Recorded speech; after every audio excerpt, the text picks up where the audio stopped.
சட்டப்பூர்வமான ஒரு முடிவாகும்.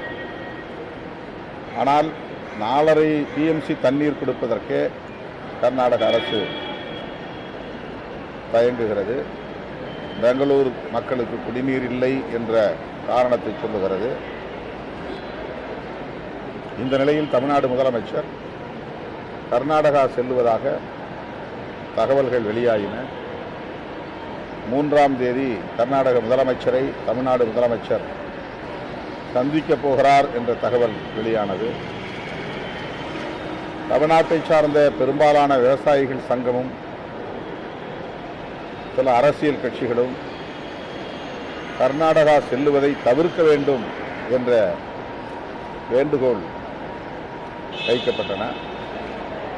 வைக்கப்பட்டது. ஆனாலும் முதலமைச்சர் திட்டமிட்டவாறு கர்நாடகா செல்லுவதாக, பெங்களூர் செல்லுவதாக தகவல்கள் வெளியாகின.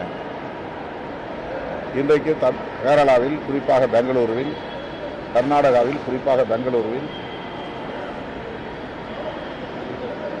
விவசாயிகள், கன்னட அமைப்புகள் போராட்டத்தில் கலந்துரைந்துள்ளன. எனவே கர்நாடக முதலமைச்சர், தமிழ்நாடு முதலமைச்சர் பெங்களூரு இப்போதைய சூழலில் வரவேண்டாம் என்று சொல்லியிருக்கிறார். இதுதான் நடக்கும் என்று நாம் யூகித்து சொன்னோம். ஆனாலும் கூட முதலமைச்சர்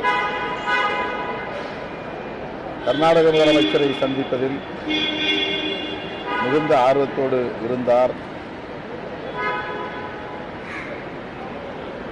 இத்தகைய சூழலில் முதலமைச்சர் அவர்கள் தமிழ்நாட்டில் உள்ள அனைத்து கட்சிகளையும் ஒருங்கிணைத்து அனைத்து கட்சி கூட்டத்தை நடத்த வேண்டும்.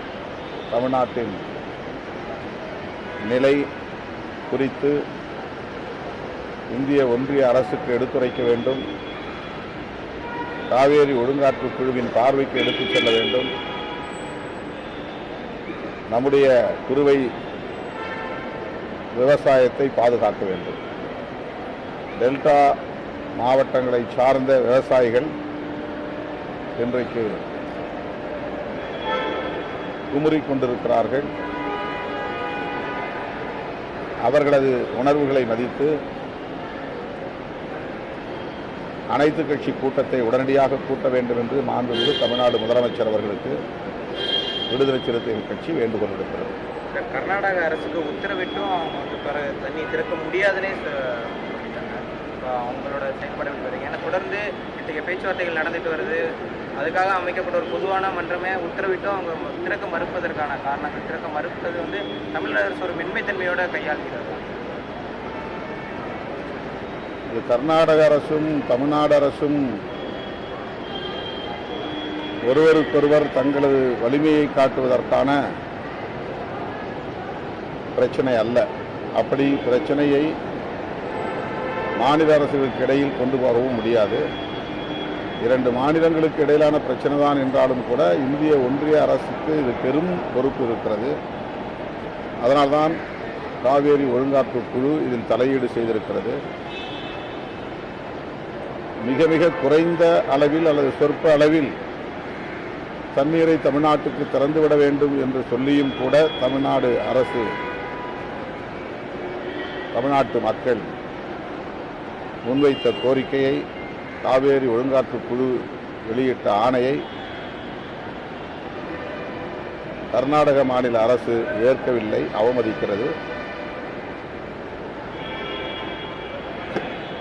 இது மிகவும் முக்கியமான ஒரு பிரச்சனை என்பதால் காலம் தாழ்த்தாமல் முதலமைச்சர் அனைத்து கட்சி கூட்டத்தை கூட்ட வேண்டும். அனைத்து கட்சி கூட்டத்தை கூட்டாமலே அவங்க சந்திக்க திட்டமிடுறது. அவங்க எல்லாருமே மீட் பண்ணுறாங்க. எல்லா கட்சியினை சேர்ந்தவரும் டி.கே. சிவகுமாரை மீட் பண்ணுறாங்க. அவர் டெல்லி போய் பார்க்குறாரு, நீர்வளத்துறை அமைச்சரை சந்திக்கிறாரு. அவங்க மும்முரமாக இருக்காங்க மேகதாது விவகாரத்தில் தண்ணி திறக்கக்கூடாது, மேகதாது கட்ட வேண்டும்.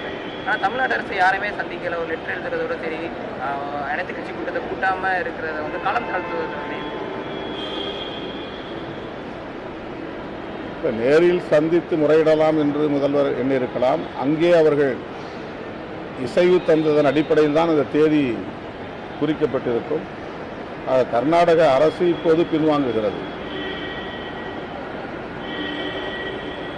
ஆகவே இரு மாநில முதலமைச்சர்கள் சந்தித்துக் கொள்வதற்கான ஒரு சூழல் இருக்கிற போது சந்தித்த பின்னர் நிலைமையை அறிந்து அனைத்து கட்சி கூட்டத்தை கூட்டலாம் என்பது தமிழ்நாடு அரசின் நோக்கமாக இருந்தது.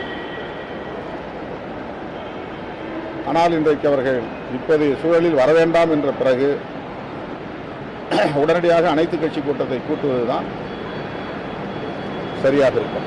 திராவிடர்கள் நீட் போராட்டத்துக்கு காவல்துறை அனுமதி மறுத்திருக்காங்க. அது அறிக்கை கொடுத்துருக்கேன். திராவிடர் கழகம் எந்த அரசியல் கட்சிக்கும் எதிரான இயக்கம் இல்லை. ஆளும் கட்சியாக இருந்தாலும் எதிர்கட்சியாக இருந்தாலும் எல்லா அரசியல் கட்சிகளோடும் இணக்கமாக இயங்குகிற ஒரு கழகம் திராவிடர் கழகம். கொள்கை அடிப்படையில் சில கட்சிகளோடு கொள்கை சார்ந்த விமர்சனங்களை முன்வைக்கிற ஒரு இயக்கம். இந்த நிலையில் நீட் தேர்வுக்கு எதிராகவும் முன்னேறிய வகுப்பினருக்கான இடஒதுக்கீட்டுக்கு எதிராகவும் திராவிடர் கழகத்தின் இளைஞரணி, மாணவர் அணி, மகளிர் அணியை சார்ந்தவர்கள் இருசக்கர வாகன பரப்புரையை மேற்கொள்வதற்கு காவல்துறை தலைமை இயக்குனரின் அனுமதியை பெறுவதற்கான விண்ணப்பத்தை செய்தனர். ஆனால் திடுமென கடைசி நேரத்தில் அனுமதி மறுக்கப்பட்டிருக்கிறது. முதலமைச்சர் இதில் உடனே தலையிட வேண்டும், அந்த பரப்புரைக்கு அனுமதி வழங்க வேண்டும். அனுமதி மறுத்தது ஏற்புடையது மட்டுமல்ல, ஏற்புடையதல்ல, ஜனநாயக விரோத நடவடிக்கை என்பதையும் விடுதலை சிறுத்தைகள் கட்சி சுட்டிக்காட்ட விரும்புகிறது. ஜனநாயக போராட்டங்களுக்கு தொடர்ந்து அனுமதி மறுக்கிறார்கள்.